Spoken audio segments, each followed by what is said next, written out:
Hi guys, ఇందాక కొన్ని shops చూపించాను కదా, ఇప్పుడు చాలా చూపిస్తాను. ఇవైతే విగ్ అనమాట.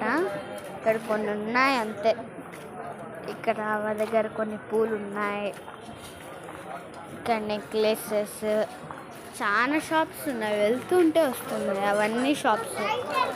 చాలా బాగున్నాయి కదా, అసలు రియల్ డైమండ్స్లా ఉన్నాయి. నాకైతే బాగా నచ్చింది గైస్. నెక్స్ట్ టైం తిరుపతిలో ఫేమస్ అయిన టెంపుల్ అంటే గోవిందరాజ స్వామి టెంపుల్ అని అంటారేమో, అంత బాగున్నాయి ఇక్కడ. నాకైతే ఇక్కడ చాలా ఫేవరెట్ అయింది, చూపిస్తాను. ఇక్కడ నాకు బాగా నచ్చింది, అది చూపిస్తాను. అయితే కొన్ని థింగ్స్ అన్నమాట, ముగ్గు పిండితో వేసే వాళ్ళకైతే అవి చాలా యూజ్ అవుతుంది. సంథింగ్ నెక్లెసెస్, ఇవైతే అన్ని చెక్కవన్నమాట. చాలా బాగున్నాయి కదా.